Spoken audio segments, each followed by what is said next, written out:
মাধ্যমিক বিদ্যালয়ৰ 10মান শ্ৰেণীৰ ছাত্ৰী শ্ৰীমতী দীপশিখা মিলি বিকশিত ভাৰত বুল্যথন অন্তৰ্গত আত্মনিৰ্ভৰশীল ভাৰতৰ এটা প্ৰজেক্ট নিৰ্মাণ কৰি উলিয়াইছো। আমি জানো যে ভাৰতবৰ্ষ এখন কৃষি প্ৰধান দেশ। এই দেশৰ অধিকাংশ লোক কৃষিৰ ওপৰত নিৰ্ভৰ কৰে আৰু 60%তকৈ অধিক লোক গাঁৱত বসবাস কৰে। গতিকে গাঁৱৰ বিকাশৰ অবিহনে ভাৰতবৰ্ষৰ বিকাশ সম্ভৱ নহয়। আমি একোজনী গাঁৱত বাস কৰা ছোৱালী হিচাপে গাঁৱৰ সমস্যা আৰু সমাধানৰ ক্ষেত্ৰত আমাৰ মন মগজুৱে দুখী পোৱা আৰু সূক্ষ্ম জ্ঞানেৰে চালি-জাৰি চাই গাঁৱৰ লোকসকল আত্মনিৰ্ভৰশীল হ'ব পৰাকৈ চৰকাৰৰ কৰণীয় আৰু আমাৰ কাৰ্যৰ নমুনা হিচাপে এই প্ৰকল্প নিৰ্মাণ কৰা হৈছে।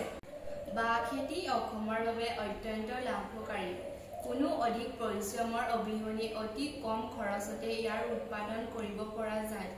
পৈলত বাঁহৰ সহায়ত আমি প্ৰকল্পত নিৰাপদ আশ্ৰয়ৰ বাবে এটি ঘৰ নিৰ্মাণ কৰিছোঁ। এই ঘৰ সম্পূৰ্ণ বাঁহেৰে তৈয়াৰী কৰা হৈছে।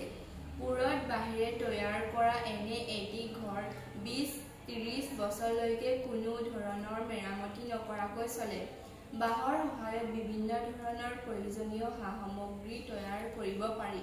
অসমৰ বাঁহ শিল্পই বিশ্ব বজাৰত উপাৰ্জনৰ বাট মুকলি কৰিব পাৰে যদিহে এই দিশত চৰকাৰ তথা ৰাইজে গুৰুত্বপূৰ্ণ ভূমিকা পালন কৰে।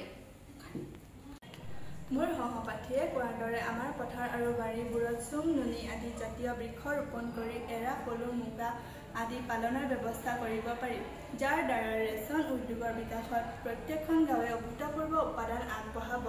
এই কাৰ্যৰ বাবে প্ৰয়োজনীয় মুগা, পলুৰ সঁচ আদি যোগান ধৰি সুফলিত সূতা বা বস্ত্ৰ বিক্ৰয়ৰ বাবে চৰকাৰে গুৰুত্বপূৰ্ণ উপাদান লাভ কৰিব লাগিব।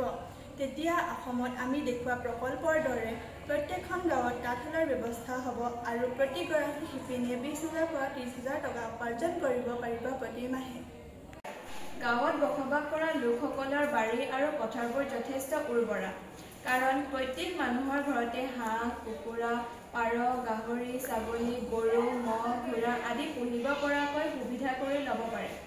এই উভনীয়া জীৱ-জন্তুৰ মল-মূত্ৰৰ দ্বাৰা জৈৱ সাৰ প্ৰস্তুত কৰি নিজৰ লগতে বিদেশী বজাৰত বিক্ৰী কৰিব পৰা যায় আৰু গৰু, ম'হ, ঘোঁৰা আদিৰ দ্বাৰা মাটি চাহ কৰি আধুনিক কৃষি বিজ্ঞানৰ ওপৰত ভিত্তি কৰি প্ৰশিক্ষণপ্ৰাপ্ত কৃষকৰ দ্বাৰা শস্য উৎপাদন কৰি নিজৰ দেশৰ প্ৰয়োজন পূৰণ কৰাৰ লগতে বিশ্বৰ বজাৰলৈ ৰপ্তানি কৰাৰ ব্যৱস্থা কৰি ল'ব পাৰি। যদিহে চৰকাৰে এই দিশত গুৰুত্বপূৰ্ণ ভূমিকা পালন কৰি কৃষকসকলৰ সহায় সহযোগিতা আগবঢ়াব পাৰি। জন্তুৰ গোবৰৰ দ্বাৰা জৈৱিক গেছ উৎপাদন কৰি শক্তিৰ প্ৰয়োজনীয়তা আমি বিনামূলীয়াকৈ পূৰণ কৰিব পাৰোঁ। তাৰ বাবে প্ৰয়োজন হ'ব এটা সৰু পকী টেংকি।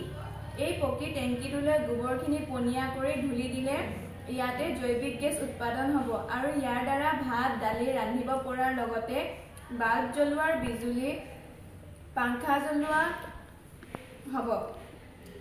এই প্ৰকল্পৰ দ্বাৰা আমি গাঁৱৰ প্ৰতিটো ঘৰ, প্ৰতিজন ব্যক্তি কেনেকৈ আত্মনিৰ্ভৰশীল হ'ব পাৰিব আৰু দেশৰ অৰ্থনীতিলৈ বৰঙণি আগবঢ়াব পাৰিব তাৰ এটি উদাহৰণ প্ৰস্তুত কৰিলোঁ। আমাৰ প্ৰকল্পই এখন প্ৰদূষণমুক্ত পৰিৱেশ সুৰক্ষা, স্বাভিমান আৰু ভাৰতবৰ্ষৰ বিকাশত অৰিহণা যোগাব বুলি ভাবিছোঁ। আমাৰ এই চিন্তাত প্ৰকল্প নিৰ্মাণত ভাৱ প্ৰকাশত হৈ যোৱা ভুল-ভ্ৰান্তি আঙুলিয়াই দি আৰু অধিক যোগাত্মক চিন্তাৰ বাবে উৎসাহিত কৰিছে। ধন্যবাদ।